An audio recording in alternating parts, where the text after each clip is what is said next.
আসসালামু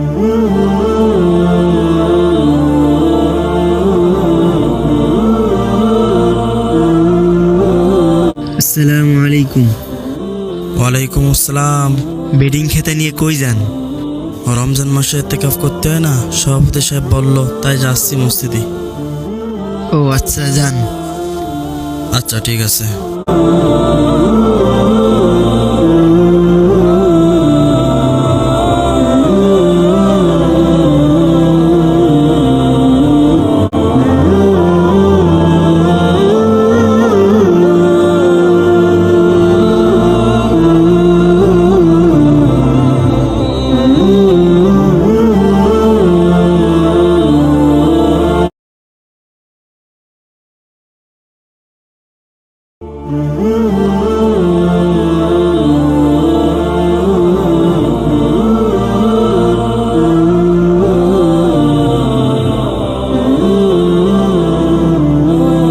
আস্তাগফিরুল্লাহ, আস্তাগফিরুল্লাহ, আস্তাগফিরুল্লাহ।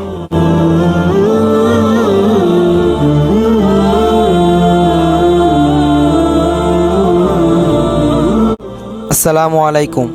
ওয়ালাইকুম আসসালাম। কোথায় যাচ্ছেন? এখানে বসে থেকে আর ভালো লাগতেছে না, বাড়ির থেকে একটু গোসল করে আসি। আপনি একটু মসজিদের ভিতর আসুন, আপনার সঙ্গে একটু কথা আছে। আচ্ছা।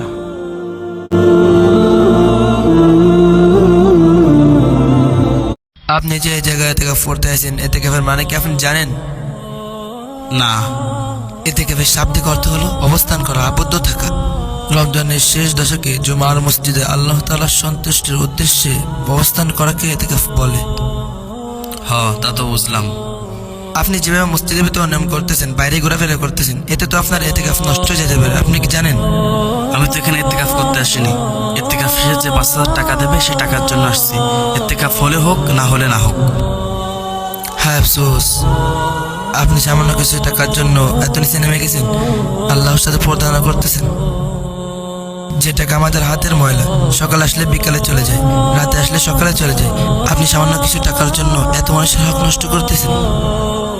আপনার সামান্য ভুলের জন্য পুরো এলাকাবাসী গুনাহগার হচ্ছে। আপনি আল্লাহর কাছে কি জবাব দেবেন?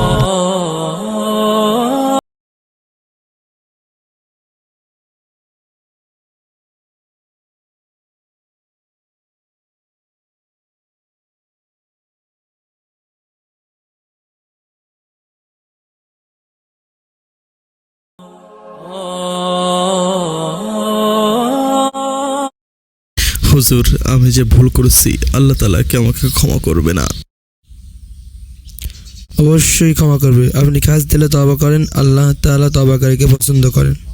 আমাদের জীবনটা এখন বড্ড বেশি যান্ত্রিক হয়ে গেছে। সারাদিন ফোন,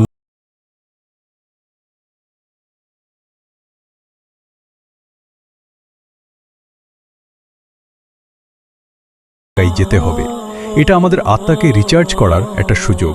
তাই বলি, আসুন আমরা মাত্র 10টি দিন সমস্ত কাজ থেকে ফারেগ হয়ে শুধুমাত্র